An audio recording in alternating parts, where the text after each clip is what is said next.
seorang koruptor sebagai pertanggungjawaban moral. Saya mau minta klarifikasi, ini tanggung jawab siapa? Bapak malu nggak sih? Tidakkah saya dengar permintaan maaf yang benar berarti orang-orang menjadi korban?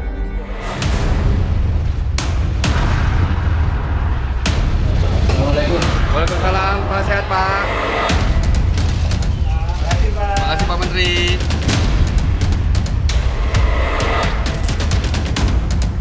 Drama menghilangnya Menteri Pertanian Syahrul Yassin Limpo akhirnya usai dengan kembalinya sang menteri ke Indonesia hari Rabu 4 Oktober. Ya, saya sore hari ini datang meminta waktu Bapak Presiden dan diberi kesempatan melalui Menseknek Pak Pratik untuk menyampaikan usul dan surat pengunduran diri saya sebagai menteri. Alasan saya mengundurkan diri adalah ada proses hukum yang saya hadapi dan saya harus siap menghadapi secara serius.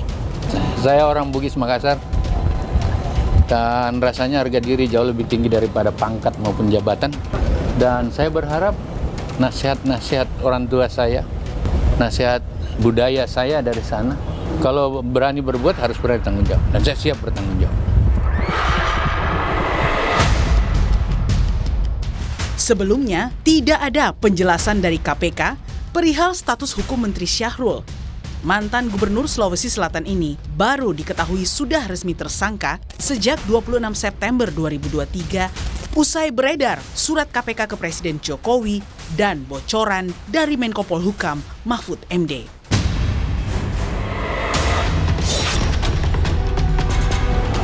Sebelumnya, KPK menemukan uang senilai 30 miliar rupiah dalam pecahan mata uang asing dan 12 senjata api dalam penggeledahan di rumah dinas Menteri Syahrul pada Kamis 28 September. Penggeledahan ini merupakan pengembangan kasus dugaan pemerasan jabatan, gratifikasi, hingga pencucian uang di lingkungan Kementerian Pertanian. Selain temuan barang bukti, KPK menyebut ada pihak yang berusaha menghancurkan sejumlah dokumen. Imbasnya, mantan juru bicara dan penyidik KPK, Febri Diansyah dan rekannya Rasa Mala Aritonang dipanggil KPK. Jadi yang dikonfirmasi adalah draft pendapat hukum. Nyataan jubir KPK tentang penggeledahan di Kementan tentang adanya orang-orang yang mencoba menghancurkan dokumen, itu perlu kami tegaskan tidak ada kaitannya dengan hal tersebut. Desas-desus Menteri Pertanian terjerat korupsi semakin menguat sejak Syahrul Yassin Limpo diperiksa KPK pada 19 Juni lalu. KPK juga telah meminta keterangan 49 pejabat dan ASN di Kementerian Pertanian. Hari ini saya memenuhi panggilan itu secara baik. Dan alhamdulillah panggilan ini sudah jalan. Dan saya sudah diperiksa secara profesional, saya terima kasih. Dan saya tetap akan kompromi, akan kooperatif, kapanpun dibutuhkan saya siap. Saya tidak pernah menyebutkan angka 500 juta kepada kamu. Dugaan korupsi yang menyeret mentan Syahrul menambah deretan Menteri Jokowi yang terjerat korupsi. Sebelumnya, ada mantan Menkominfo yang juga rekan satu partai Syahrul di Nasdem, Johnny G. Plate. Ia kini terdakwa kasus korupsi BTS 4G Kominfo yang merugikan negara 8,3 triliun rupiah. Kamu ngarang. Juga keterlibatan Menpora Dito Aryo Tejo dalam korupsi BTS Kominfo. Dito disebut-sebut menerima 27 miliar rupiah untuk melancarkan proyek tersebut. 27 M. Sama siapa? Pada saat itu saya tahunya namanya Dito saja. Dito apa, Pak? Dito itu macam-macam. Belakangan saya ketahui namanya Dito Aryo Tejo. Tak hanya korupsi di Kominfo, Kementerian Perdagangan juga tak luput dari aroma korupsi. Selasa 3 Oktober, Kejaksaan Agung menggeledah kantor yang dinahkodai Zulkifli Hasan karena terkait dugaan korupsi impor gula yang melebihi batas pada periode 2015 hingga 2023. Mendak itu kan memang saya masuk badai yang sampai sekarang belum kelar ya. Mudah-mudahan nanti bisa diselesaikan. Harapan Jokowi untuk menaikkan indeks persepsi korupsi di Indonesia yang terus memburuk sejak 2015 semakin berat. Apalagi dengan terus bertambahnya jumlah para pembantunya yang terjerat kasus korupsi.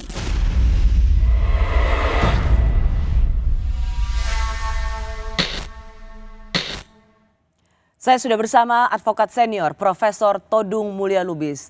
Bang Mulya, terima kasih sudah di Rosi. Selamat malam Bang Mulya. Terima kasih Rosi, sudah mengundang saya. Bang Mulya, akhirnya Menteri Pertanian yang sudah mengundurkan diri malam hari ini saat kita bicara, Ya. 5 Oktober, sempat menghilang tapi kemudian sudah kembali ke tanah air. Sebelum saya masuk ke pertanyaan selanjutnya, saya mau dengar dulu apa komentar Bang Mulya dari seluruh hiruk pikuk soal kasus korupsi di Kementerian Pertanian ini. Ya sebetulnya kasus ini kan sudah mencuat di media sosial berkali-kali. Jadi status tersangkanya Syahrul Yassin Limpo itu sudah diketahui oleh publik. Walaupun KPK selalu mengatakan belum menyatakan dia sebagai tersangka. Tapi kan publik tidak sebodoh itu. Jadi menurut saya ini semacam disinformasi campaign yang dilakukan oleh pihak-pihak tertentu untuk mengacaukan persepsi publik. Tapi buat saya yang paling penting adalah ini bukti KPK itu sebetulnya semakin kehilangan soliditasnya, semakin kehilangan kekompakannya, semakin tidak punya gigi dan semakin banyak masalah dengan KPK.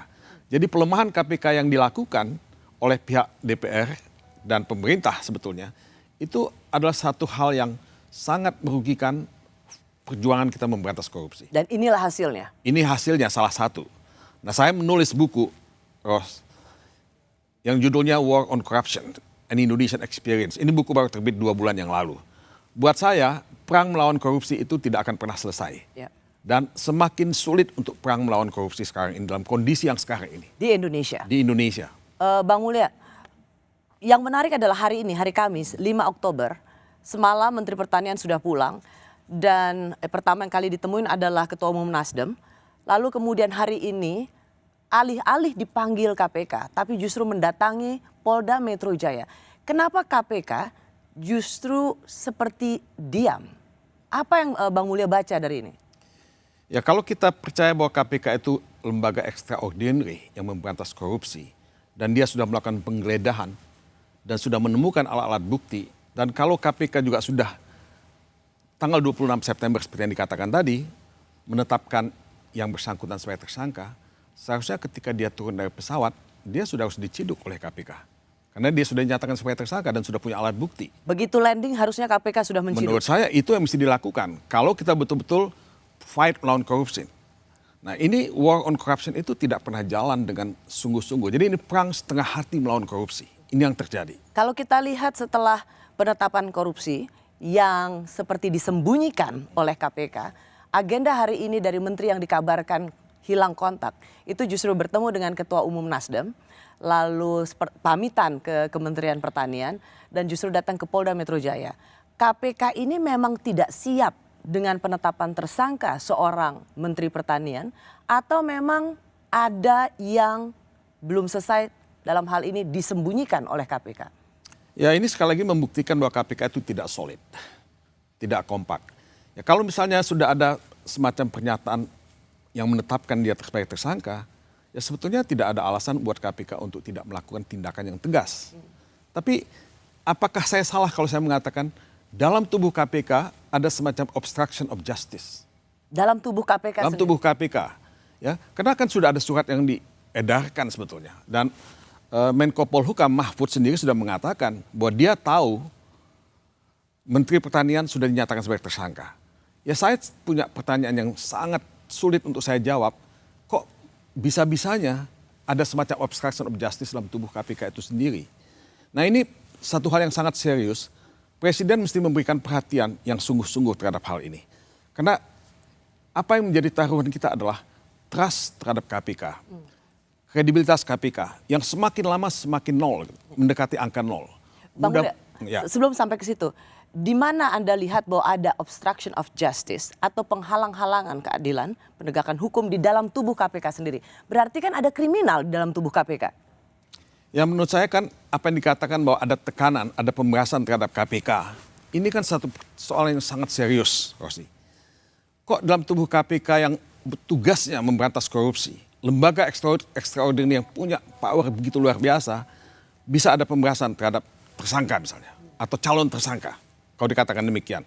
Memang dibantah oleh Ketua KPK, tapi kan kalau saya melihat perjalanan KPK beberapa tahun terakhir ini kan bukan satu hal yang baru sama sekali.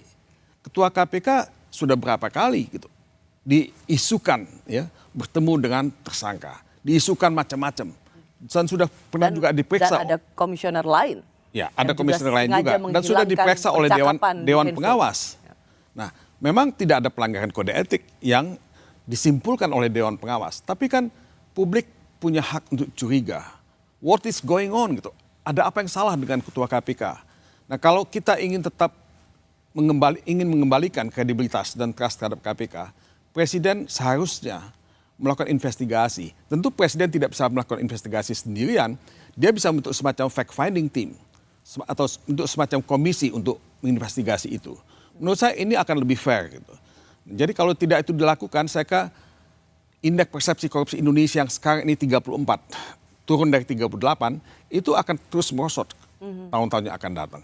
Kalau kita lihat apa yang dijelaskan oleh juru bicara KPK, itu mengatakan jadi untuk identitas para tersangka dalam proses penyidikan ini sudah kami sampaikan ya, nanti pada saatnya dalam proses penyelidikan cukup pasti akan diumumkan identitasnya.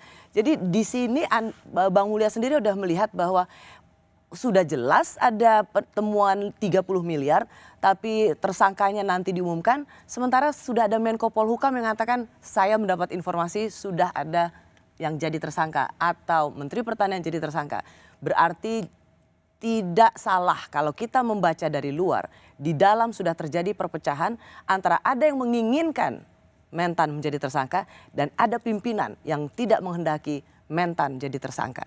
Ya itu yang saya katakan tadi bahwa tidak solid KPK-nya. Jadi sebagian menginginkan Mentan menjadi tersangka, sebagian menghalangi ya penetapan Mentan sebagai tersangka. Nah ini yang saya sebut obstruction of justice. Seharusnya KPK kan tidak boleh seperti itu di depan publik. Publik ini punya kepercayaan yang sangat luar biasa terhadap KPK untuk bisa memberantas korupsi di Indonesia. Dan publik dikecewakan. KPK itu betul-betul dalam posisi yang sangat lemah ya, dibandingkan dengan KPK sebelum-sebelumnya. Saya tidak pernah melihat KPK selemah ini. Padahal kita sudah punya Dewan Pengawas. Dewan Pengawas ini sebetulnya punya mandat, punya kewenangan, punya kekuasaan untuk bisa melakukan koreksi terhadap kelemahan-kelemahan dan kesalahan-kesalahan yang dilakukan oleh KPK. Tapi itu tidak dilakukan. Jadi saya tidak pernah bisa paham untuk apa kita punya Dewan Pengawas. Kalau itu bubarkan aja Dewan Pengawas KPK. Dalam hal ini, ketika terungkap soal penetapan tersangka oleh Menko Polhukam, saya rasa publik berutang pada Menko Polhukam. Karena kalau tidak ada statement dari itu, maka kemudian tidak ada terus terbuka peristiwa ini yang sebenarnya dapat kita baca sengaja ditutup-tutupi oleh KPK. Kita akan kembali lagi Bang Mulya, karena KPK rupanya sudah menetapkan Syahrul Yassin Limpo sebagai tersangka sejak 26 September. Tapi tidak kunjung diumumkan ke publik. Mengapa informasi ini seperti sedang disembunyikan oleh KPK? Ada apa di dalam internal KPK? Bahwa dia sudah tersangka, ya saya sudah dapat informasi. Malah sejak kalau expose-nya itu kan udah lama ditawan tersangkanya, tapi resminya ketersangkaannya itu ya sudah dikeluarkan lah. Kapan Pak tersangka? Oh, nanti tanya ke sana aja. Saya masih bersama praktisi hukum senior yang pernah masuk ke dalam daftar 100 pengacara terbaik di dunia versi majalah The International Who's Who of Business Lawyers tahun 2007, Profesor Todung Mulya Lubis. Bang Mulya, kita tahu bahwa Pak Menko kemarin mengatakan soal ini dan kita semua terkaget-kaget karena di media sudah ada penetapan tersangka tapi KPK diam 1000 bahasa. Baru setelah Menko Polhukam mengatakan saya dengar atau informasinya begitu yang menjadi tersangka. Nasdem mencibir Menko Polhukam dengan mengatakan oh sejak saya baru tahu atau sejak kapan Pak Menko Polhukam menjadi juru bicara KPK. Tapi menurut Anda apakah yang dilakukan Pak Menko Polhukam Profesor Mahfud ini adalah sesuatu yang dibutuhkan oleh publik atau offside? Publik itu punya hak untuk tahu mengenai apa yang dilakukan oleh KPK dalam memberantas korupsi. Dan sebetulnya apa yang dikatakan oleh Menko Polhukam, Mahfud MD, itu juga sudah beredar di media sosial. Nah, dalam konteks ini, saya kira Mahfud hanya melakukan pengulangan dan penjustifikasian terhadap apa yang sudah dilakukan oleh KPK. Dan menurut saya publik berhutang budi kepada Mahfud. Seperti yang tadi saya katakan, publik justru berutang pada Pak Mahfud karena ialah yang kemudian membenarkan bahwa ya, Menteri Pertanian sudah jadi tersangka ketika KPK tidak bisa diharapkan untuk mengumumkan itu. Ya, saya kira Mahfud sudah menjalankan tugasnya sebagai Menko Polhukam. Dia tidak bisa dituduh sebagai juru bicara KPK. Ya, menurut saya tidak fair untuk melakukan itu karena menjaga keamanan politik dan hukum itu bagian dari mandat Menko Polhukam sebetulnya. Menurut saya kalau dia punya informasi dan dia tahu bahwa sudah ada penetapan tersangka, tidak ada salah Mahfud MD mengatakan seperti itu. Dia justru punya kewajiban untuk menyatakan itu. Bang Mulya, yang menarik adalah kita tahu watak Pak Mahfud.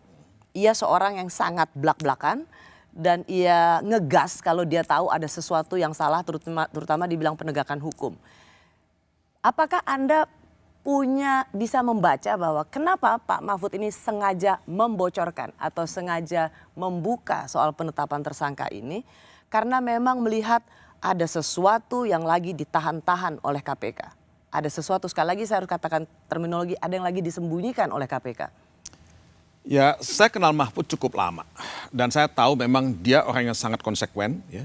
Kadang-kadang dia terlalu cepat untuk menyatakan sesuatu, tapi menurut saya dalam banyak hal dia punya insting yang sangat bagus ya untuk meluruskan keadaan, untuk fight melawan korupsi, untuk menegakkan konstitusi dan sebagainya.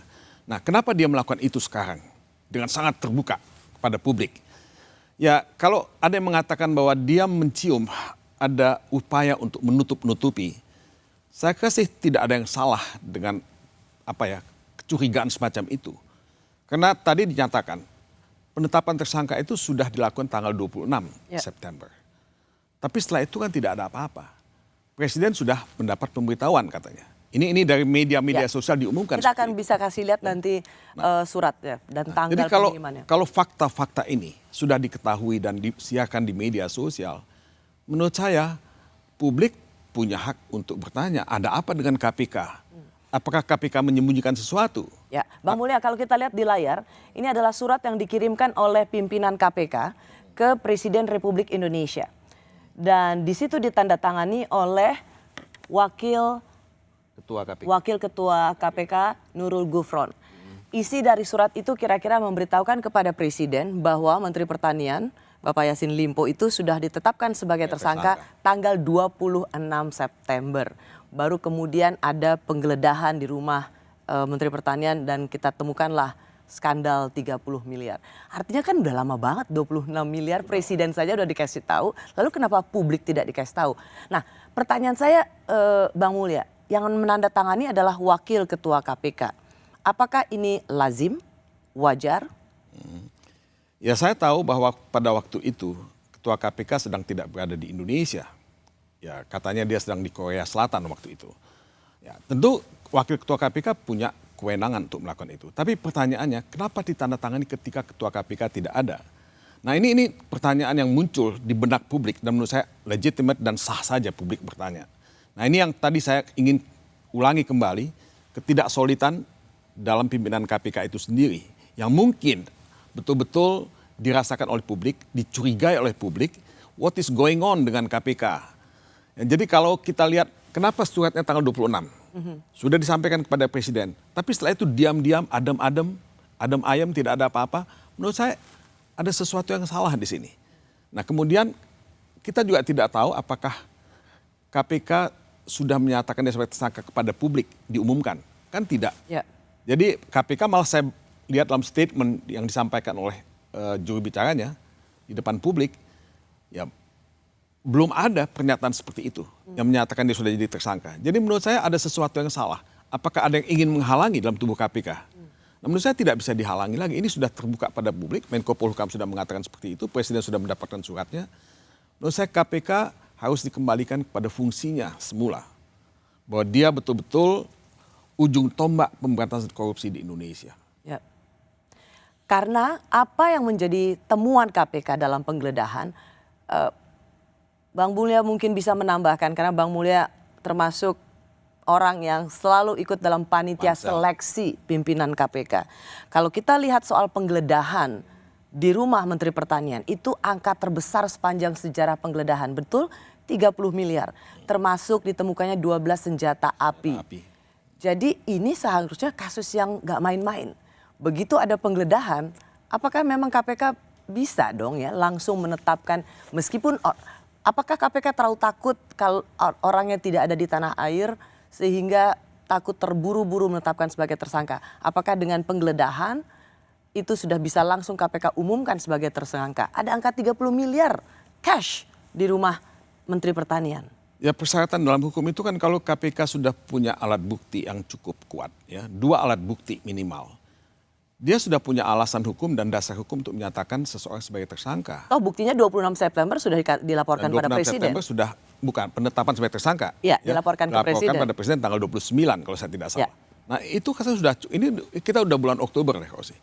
Nah, menurut saya sudah diketahui oleh publik, ya, dan sudah punya dasar hukum yang sangat kuat KPK untuk ya menetapkan dia sebagai tersangka. Dan tadi saya sudah mengatakan bahwa loh, kalau sudah seperti itu, ketika dia turun dari pesawat, dia sudah bisa ditangkap oleh KPK. Kenapa KPK tidak melakukan itu? Ya. Nah, ini saya juga tidak mengerti kenapa KPK begitu lamban dan begitu ya seperti gamang dalam menghadapi kasus semacam ini. Orang kemudian berspekulasi karena sekarang KPK sudah menjadi ASN, apakah pengumuman itu harus menunggu lampu hijau dari istana? Saya kira sih, setahu saya tidak perlu menunggu lampu hijau dari istana, tapi kan sudah etikanya sudah disampaikan kepada Presiden. Sebuah surat yang menyatakan bahwa Mentan dinyatakan sebagai tersangka. Kalau itu sudah dilakukan, KPK tidak perlu menunggu lampu hijau dari Presiden dong.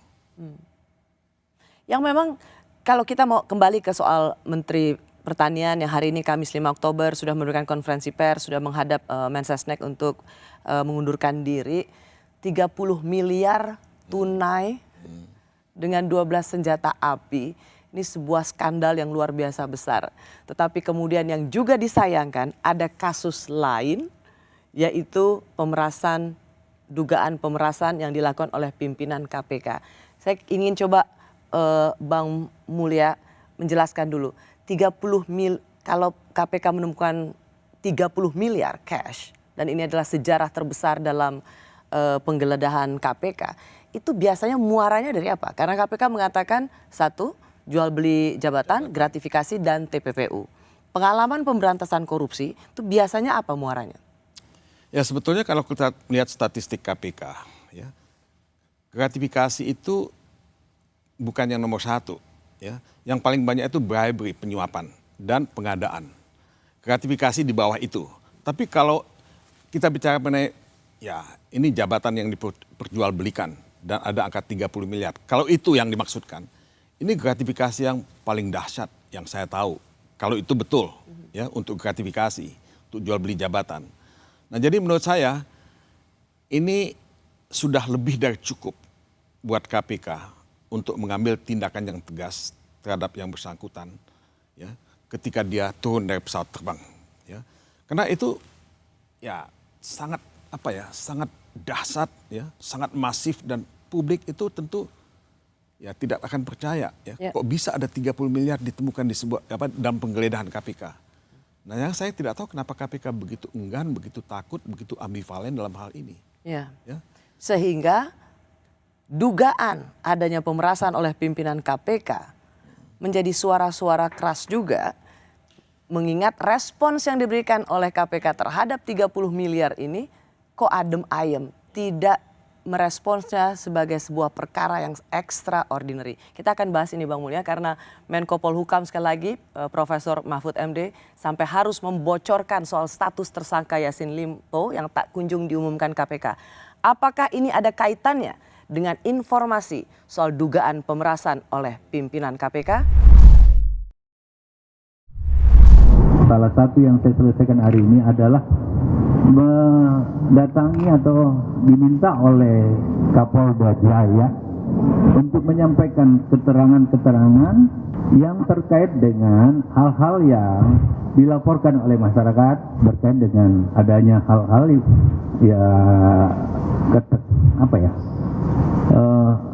seperti apa laporan itu berkait dengan terjadinya pemerasan dan lain-lain sebagainya. Semua yang saya tahu saya sudah sampaikan dan secara terbuka saya sampaikan apa yang dibutuhkan oleh penyidik. Dia dihadapi oleh banyak banget tadi dan prosesnya berlangsung cukup panjang, hampir 3 jam gitu. Saya capek banget, sebentar saya baru pulang. Saya masih bersama advokat senior yang juga merupakan salah satu tokoh di balik berdirinya organisasi anti korupsi Indonesia Corruption Watch dan Transparency International Indonesia, Profesor Todung Mulya Lubis. Bang Mulya, jadi sepulangnya Pak Yassin Limpo ini, ia memilih untuk memenuhi panggilan ke Polda Metro Jaya karena memang dari keterangan nggak dipanggil sama sekali oleh KPK. Dan kalau kita lihat pemanggilan itu, kalau ada surat yang juga kami terima, kita lihat itu surat yang memanggil saksi. Saksi ini adalah ajudan dari Menteri Pertanian, Saudara Panji Haryanto. Dan kemudian lalu ada driver atau supir dari Menteri Pertanian atau waktu itu sebagai Menteri Pertanian. Apa kasusnya? Sebagai saksi atas dugaan pemerasan oleh pimpinan KPK. Itu di bulan Agustus. Berarti kalau ada laporan soal pemerasan yang dilakukan oleh pimpinan KPK dan Polda Metro Jaya melakukan pemanggilan pada saksi, yaitu ajudan dan driver atau supir dari Menteri Pertanian, artinya kasus itu memang sedang diselidiki oleh polisi. Nah, pertanyaan saya adalah, ini kalau benar ini serius didalami oleh Polda Metro Jaya, ini juga satu skandal besar yang dilakukan oleh pimpinan KPK memeras seorang calon tersangka supaya tidak dijadikan tersangka. Tuduhan terhadap pimpinan KPK yang melakukan pemerasan memang sudah dibantah oleh ketua KPK itu sendiri. Tapi kan tuduhan itu sendiri didengar oleh publik, diketahui oleh publik. Dan tuduhan itu tidak bisa didiamkan. Kalau sudah ada 2 orang yang diperiksa oleh kepolisian Metro Jaya yang ditengarai mengetahui ya, ada pemerasan seperti itu. Ya. Menurut saya ini ketua KPK yang paling banyak masalah. Saya tidak pernah menemukan ketua KPK sebelum ketua KPK yang sekarang yang punya masalah seperti ini. Dan ini kan bukan masalah satu-satunya yang dihadapi, karena sebelumnya sudah ada pemeriksaan dari Dewan Pengawas. Jadi menurut saya kredibilitas wibawa KPK dipertaruhkan dengan isu pemerasan semacam ini. Dan ini mesti dibongkar dengan tuntas. Karena kalau saksi yang diperiksa untuk kasus dugaan pemerasan oleh pimpinan KPK dan yang diperiksa itu adalah supirnya Menteri Pertanian, ajudannya Menteri Pertanian, Menteri Pertaniannya sedang kena kasus, itu ya berarti yang diperas adalah Menteri Pertanian dong ya. Makanya nggak heran lama banget dijadiin tersangka. Ya logikanya seperti itu. Bahwa ya di rumah Mentan sendiri ditemukan uang 30 miliar. Itu juga satu jumlah yang luar biasa gitu. Dan itu juga tidak bisa dibiarkan. Ya. Tapi kan pertanyaannya, kenapa KPK tidak memanggil ya, Mentan ketika dia kembali? Ya. Ya. Ini juga satu pertanyaan yang sulit untuk difahami. Ya. Kenapa tidak dipanggil? Kenapa justru Mentan itu ke polisi misalnya? Jadi dua-dua ini harus dibongkar dengan tuntas kalau kita ingin mengembalikan marwah KPK. Mengembalikan semangat pemberantasan korupsi kita. Jadi dalam banyak percakapan Bang Mulya, ketika Menteri Pertanian yang rumahnya digeledah dan ketemu duit 30 miliar lebih memilih ke Polda Metro Jaya untuk memberikan keterangan soal pemerasan yang dilakukan oleh pimpinan KPK, sementara KPK-nya nggak ngapa-ngapain, lalu kemudian muncul kalimat Yassin Limpo sedang menantang KPK. Oke, saya jadi tersangka, tapi saya juga akan bongkar bahwa di antara kalian ada yang memeras saya. Yassin Limpo sedang melawan KPK. Apakah ini sesuatu yang kita butuhkan? Ya no one win kalau begitu. Yang rugi kan kita semua. Tapi menurut saya kedua-duanya mesti dibongkar. Dua-duanya harus dibongkar. Dua-duanya harus dibongkar. Jadi tidak bisa ada impunitas dalam kedua kasus ini. Nah, saya melihat Dewan Pengawas ya yang semakin tidak berdaya menghadapi pimpinan KPK. Menurut saya dengan asas praduga tidak bersalah yang kita tetap hormati, tidak ada salahnya kalau Presiden turun tangan membenahi KPK. Saya dulu pernah diangkat oleh Presiden SBY ketika ada kasus Cicak versus Buaya. Ya, ketika 2 komisioner KPK ditahan oleh pihak kepolisian untuk melakukan investigasi dan fact finding. Nah, ini kasus yang sangat serius. Kalau pimpinan KPK walaupun dia sudah membantah dituduh melakukan pemerasan, apalagi pemerasan itu ditengarai dilakukan ya terhadap seseorang yang ya sekarang menjadi tersangka ya untuk kasus gratifikasi, pencucian uang dan sebagainya itu. Menurut saya ini Presiden bisa membentuk semacam tim kecil untuk melakukan investigasi. Karena saya harus menanyakan ini juga pada Bang Mulya. Karena kami mendapat informasi bahwa sebenarnya KPK sendiri sudah menemukan atau memeriksa orang yang mengatakan mengantar uang untuk pimpinan KPK. Nah, tetapi bagaimana mungkin di antara para penyidik KPK atau pimpinan KPK menyelidiki diri sendiri? Gimana mau menuntaskan kasus pemerasan pada pimpinan KPK? Ya justru itu Rosi ya. Apakah pertanyaan jadi gini, apakah perlu adanya tim gabungan untuk melanjuti pemeriksaan atau dugaan pemerasan yang dilakukan oleh KPK? Karena dianggap nggak mungkin penyidik KPK menyelidiki pimpinannya sendiri. Penyidik KPK nggak mungkin menginterogasi pimpinannya sendiri. Ya, KPK tidak mungkin melakukan itu terhadap pimpinannya. Dan kalau dikatakan bahwa tim gabungan diperlukan, itu juga tim gabungan antara siapa? Antara KPK dengan pihak kepolisian. Apakah mereka juga mampu melakukan itu? Kalau saya lebih cenderung, ya dibentuk aja satu tim yang lebih independen. Tim independen yang diangkat oleh Presiden dengan mandat yang jelas. Tapi kan ini pro justisia Bang Mulya. Kalau pro justisia kan nggak bisa. Ya memang itu bukan pro justisia, tapi kan hasilnya. Ini kan kita bicara mengenai transparansi dan akuntabilitas publik. Ya, bahwa nanti diberikan kepada pihak kepolisian ya, untuk ditindaklanjuti, pihak kepolisian bisa melakukan follow up untuk itu. Apakah ini juga karena kita melihat respons dari Polda Metro Jaya yang juga diam seribu bahasa tentang kasus dugaan pemerasan oleh pimpinan KPK. Sampai hari ini kita tidak mendengar apapun penjelasan dari Polda Metro Jaya soal itu.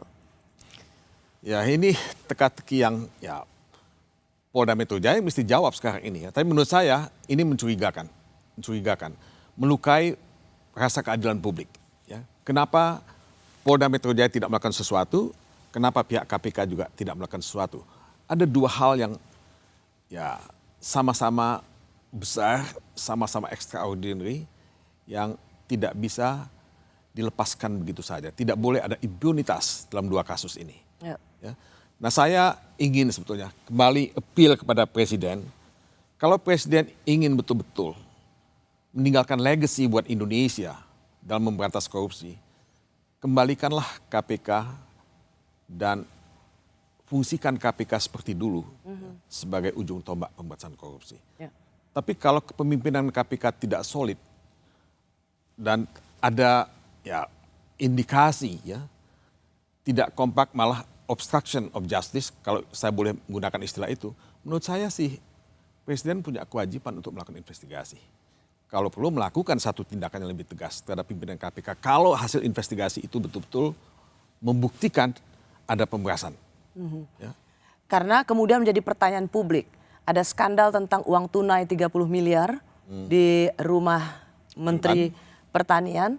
Tetapi kemudian ada dugaan pemerasan oleh pimpinan KPK. Sehingga itulah yang menjawab mengapa seperti tarik ulur penetapan tersangka.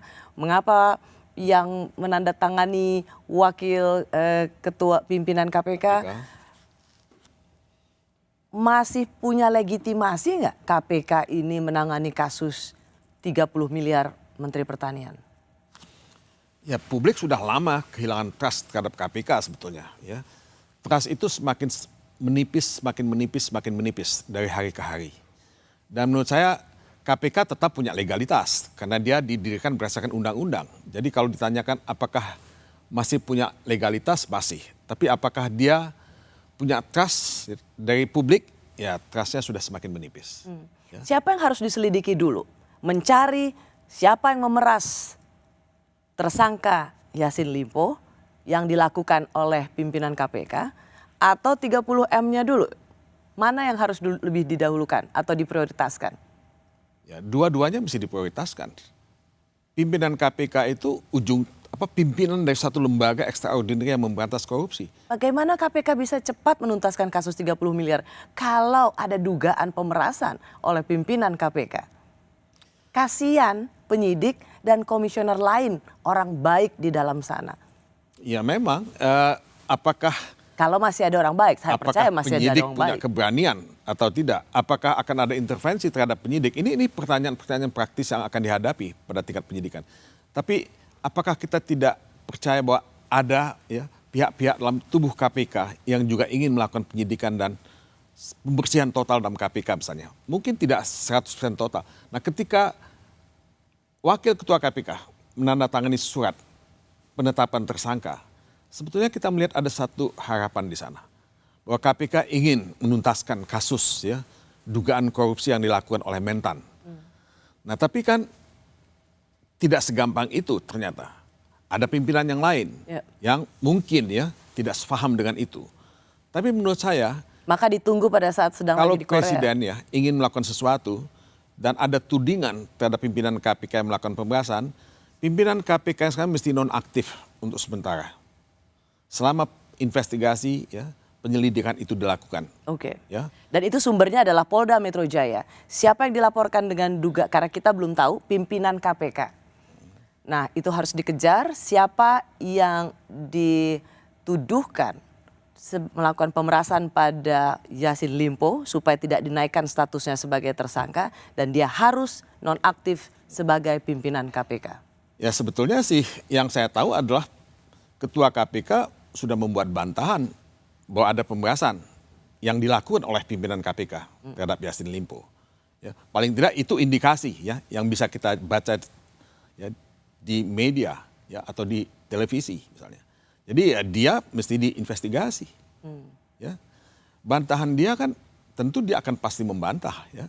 Tapi kan kalau sudah ada 2 orang yang diperiksa oleh di kepolisian Metro Jaya, menurut saya kan ada ada awal ya pembuktian yang bisa dilakukan di sini. Ya. Awal tahun lalu Presiden Jokowi merespon serius anjloknya indeks persepsi korupsi Indonesia. Belakangan sejumlah menteri Jokowi justru terjerat kasus korupsi. Pemerintah tidak akan campur tangan terhadap penegakan hukum dan aparat penegak hukum harus profesional dan sesuai dengan hukum yang berlaku. Pemerintah mengikuti secara cermat beberapa survei sebagai bahan masukan untuk perbaikan, antara lain Indeks Demokrasi Indonesia, Indeks Persepsi Korupsi, Indeks Negara Hukum, Global Competitiveness Index, dan Indeks Persepsi Korupsi yang menjadi masukan bagi pemerintah dan juga bagi aparat penegak hukum untuk memperbaiki diri.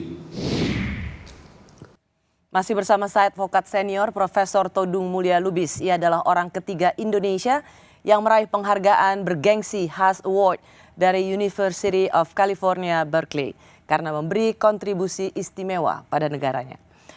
Bang Mulya, pada bulan Februari Presiden langsung merespons cepat. Kenapa? Karena ada hasil indeks persepsi korupsi terendah sejak tahun 2015. Jadi respons berupa konferensi pers itu dilakukan oleh Presiden itu kira-kira bulan Februari, jadi bisa dibilang sekitar 8 bulan lalu. Tetapi per bulan ini kalau kita lihat ada Kominfo yang terjerat korupsi, lalu juga ada Mentan, ada penyebutan nama seorang menteri yang dengan uang sebesar 27 miliar, dan kemudian juga ada soal impor gula, maka Kejaksaan melakukan penggeledahan di kantor Kementerian Perdagangan. Apa yang Anda lihat dari politik pemberantasan korupsi di pemerintahan Jokowi? Saya khawatir bahwa indeks persepsi korupsi Indonesia akan lebih jelek lagi. Kalau kita melakukan survei, ya, seperti yang dilakukan oleh Transparency International. Nah, politik pemberantasan korupsi kita ini sudah mulai melemah ketika Undang-Undang KPK itu diamendmen, direvisi ya pada beberapa waktu yang lalu. Kewenangan KPK semakin dipreteli, ya. Dewan pengawas dibentuk tapi Dewan pengawasnya ompong, tidak fungsional, ya, tidak punya gigi, dan pimpinan KPK tidak sesolid dan setangguh KPK sebelumnya. Nah, yang saya lihat juga ada rivalitas antara sesama penegak hukum. Saya bicara mengenai KPK, kepolisian, dan kejaksaan. Padahal ketiga lembaga penegak hukum ini kan seharusnya punya sinergi, bekerja sama. Kalau kita ingin mendapatkan hasil pemberantasan korupsi yang optimal. Akibatnya, ya saya agak sedih karena periode kedua Presiden Jokowi, ya, seharusnya dia bisa membuat legacy yang bagus buat bangsa ini, meninggalkan sejarah perjuangan pemberantasan korupsi yang bagus dengan hasil yang bagus. Kalau Anda melihat komparasi 10 tahun presiden sebelumnya dan pemerintahan saat ini, mana yang jauh lebih banyak menteri-menteri tertangkap di dalam kabinet? Kalau kita melihat berapa banyak menteri yang diseret ke pengadilan, dihukum karena kasus korupsi, ketika Ibu Megawati menjadi presiden ada 3 menteri, ya, yang dihukum karena kasus korupsi. Pada zaman Presiden SBY, Susilo Bambang Yudhoyono, ada 5 menteri. Sekarang ini sebetulnya ada 5 menteri yang sudah diadili dan dihukum. Nah, kalau Yassin Limpo, ya, yang sekarang sudah dinyatakan tersangka, kemudian diadili dan dihukum, nah Jokowi melebihi prestasi yang dicapai oleh Presiden Susilo Bambang Yudhoyono. Tapi ini satir loh, satir sekali. Melebihi apa yang dicapai oleh Presiden SBY, yaitu mencetak menterinya terkena kasus korupsi. Saya bicara fact. Ini fact yang tentu saya tidak saya tahu bahwa Presiden Jokowi punya komitmen untuk memberantas korupsi. Tapi menurut saya fakta adalah fakta. Dan ya saya menyesali sebetulnya pelemahan KPK yang dilakukan akibat ya revisi Undang-Undang KPK. Bang Mulya, kalau kita lihat dari sejarah menteri-menteri yang ditangkap karena kasus korupsi, itu mayoritas adalah menteri-menteri dari partai politik. Apakah ini memiliki satu kesimpulan tersendiri atau menandai satu kesimpulan sendiri? Karena rata-rata semuanya adalah menteri-menteri dari partai politik, bukan kalangan profesional. Kita tidak pernah membentuk second kabinet di Indonesia ini. Jadi kabinet itu adalah kumpulan dari ya koalisi ya partai politik yang berkuasa. Nah, apakah kita memang mengangkat menteri karena meritokrasi? Ya tidak juga gitu. Ini kan ya arisan kekuasaan melalui partai-partai politik. Nah, kalau misalnya ditanya pada saya mengenai kenapa menteri-menteri dari partai politik, kita dihadapkan pada high cost politics. High cost politics yang butuh biaya besar, apakah untuk pemilu, apakah untuk ya membayar utang-utang ketika pemilu dan pilpres. Dan ini menurut saya ya akibatnya adalah abuse of power. Pada saat mereka ada di kabinet. Nah, abuse of power itu bukan semata-mata untuk memperkaya diri sendiri, tapi juga untuk membiayai roda politik dari masing-masing kekuatan politik yang ada. Baik. Bang Mulya, terakhir yang ingin saya tanyakan. Kasus 30 miliar ini ditemukan di rumah menteri adalah sebuah kasus atau skandal besar yang luar biasa. Itu pasti dolarnya dolar Singapura. Dolar Amerika. Dolar Amerika. Dan kemudian tetapi sekali lagi saya katakan skandal ini juga mengiring bersamaan dengan skandal pemerasan yang dilakukan oleh pimpinan KPK. Kalau kita tidak mau kehilangan marwah KPK, supaya tetap berwibawa di hadapan publik terlepas dengan segala kelemahannya. Dan begitu juga Polda Metro Jaya yang kita harap transparan menginformasikan tentang perkembangan kasus ini. Tapi dari sisi Presiden Jokowi, apa yang Anda harapkan dilakukan oleh Presiden Jokowi? Ya, Presiden Jokowi akan menjadi presiden sampai Oktober 2024. Masih ada waktu untuk membenahi KPK. Masih ada waktu untuk membangun kembali trust ya, publik terhadap pemberantasan korupsi di Indonesia. Nah, pemberantasan korupsi itu kan tidak hanya dilakukan oleh KPK sendirian. Pihak kepolisian juga melakukan hal yang sama. Pihak Kejaksaan Agung juga melakukan hal yang sama. Menurut saya 3 lembaga ini betul-betul mesti diusahakan menjadi satu kekuatan yang dahsyat. Punya sinergi dan koordinasi yang kuat ya untuk memberantas korupsi. Nah, inilah kesempatan emas buat Presiden Jokowi untuk memulihkan kepercayaan publik terhadap semangat pemberantasan korupsi. Ya menurut saya Presiden itu ya bisa ya meminta ya memanggil satu-satu pimpinan lembaga-lembaga penegak hukum ini untuk bersinergi satu dengan yang lain.